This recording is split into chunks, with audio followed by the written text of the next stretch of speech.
We're hanging out at West Edmonton Mall in the Little Rays Nature Center exhibit here on the Reptile Party's YouTube channel.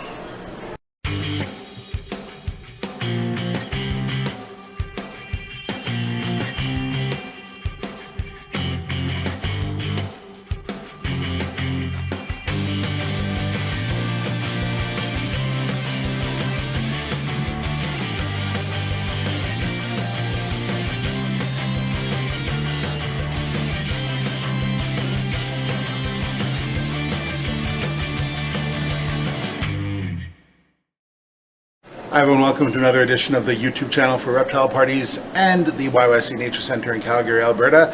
And today we are not in Calgary, we've come up north and we are actually at West Edmonton Mall, one of the most famous malls in the world.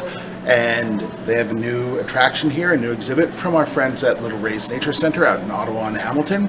It's all about rescuing animals and wildlife, and I am really impressed. So we're going to do a little tour here and I'm going to show you a bit of what the exhibit is and some of the animals. So we have the cane toad here and he is hiding right in the corner. So we've had our Rococo toad and our smooth toad on the channel before. So this is a cousin to the Rococo toad. They are one of the largest toads on Earth and they are lethally toxic. So unfortunately, they've been introduced to Florida, Australia, Papua New Guinea, Hawaii, a lot of parts of the Caribbean. And the issue is not only do they have thousands of eggs and tadpoles, they will swallow anything they can fit into their mouth. So it's smaller amphibians, lizards, snakes, rodents, and native invertebrates, pretty much everything these guys are eating all across Australia, throughout Hawaii.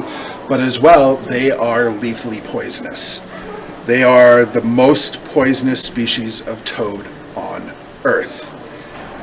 So something like a carpet python or a monitor lizard in Australia, or a raccoon or skunk, or even people's dogs and cats in Florida or Hawaii, they have tried to eat a cane toad and it's killed them. So eradicating them is very, very difficult. So these are one of the worst examples of invasive species. So we head over this way.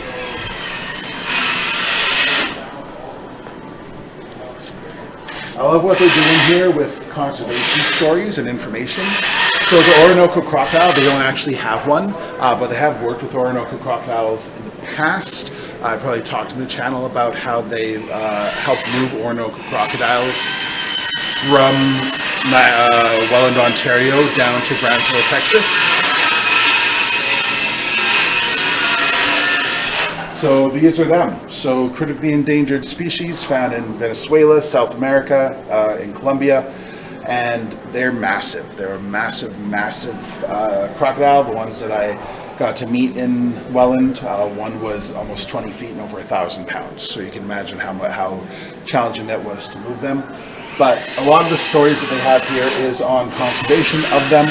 So for example, the eastern fox snake is native to the United States and Canada, and because of habitat loss of them and other species are threatened.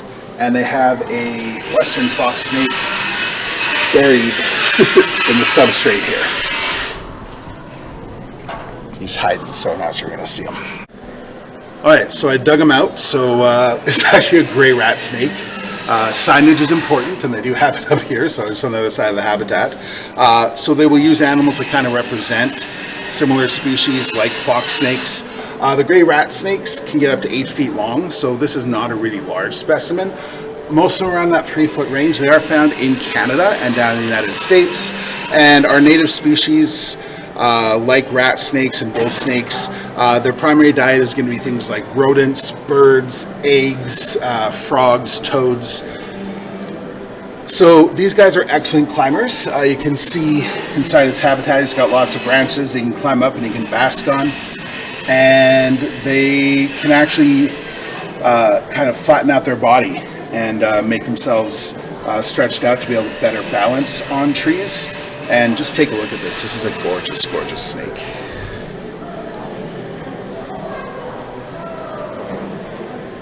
All right, let's see what else we can find.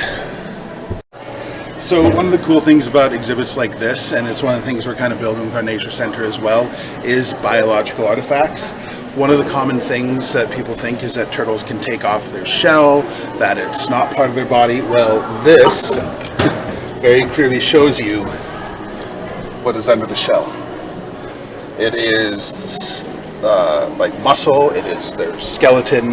We have a red ear slider skeleton over here. And that is what a turtle looks like when they are not alive. So that is the inside of the shell. So it's not that they can take off their shell, it's not that they can walk around without it. They are born with the shell, they die with the shell. It is part of their body. It can get damaged. It can get damaged to the point where they can pass away from the injuries, from things like getting hit by a car, for example. So it's really cool that they have kind of like some of the different defense mechanisms of turtles and tortoises. So let's go and meet the tortoises that they have on hand. So at the Nature Center, we do have the Indian star tortoise. This is their cousin, the Burmese star tortoise. So the color pattern is very, very similar with the star pattern on their shell. They live in basically the same type of environment in both Burma and India and Pakistan. So more temperate environments. These guys have more of a yellow head, whereas the Indian stars have more speckling on their head. But aside from that, very, very similar. Both are endangered species because of mostly hunting, to be honest. They are a food source. They are collected for Chinese medicine and Chinese food, unfortunately, as a lot of animals are. Also the pet trade. So a lot of these animals are illegal to export, to take from the wild and keep as pets. So being a responsible person, they can be amazing pets, but captive breeding is where it's at. And these guys, fortunately, are captive bred, so there's less pressure on the wild populations to try and keep up with demand. So you always want to make sure, especially with a lot of turtles and tortoises species, that they're not illegally smuggled, that they are captive bred. So that is our first video here at Little Rays. We're going to get bigger and brighter with some other ones. Make sure you check out our Patreon. Make sure you check out all of our info below. We have Little Rays info as well. If you're coming to Edmonton, come check out this exhibit. The exhibit is fantastic, and I'm looking forward to showing you more next time here on our YouTube channel.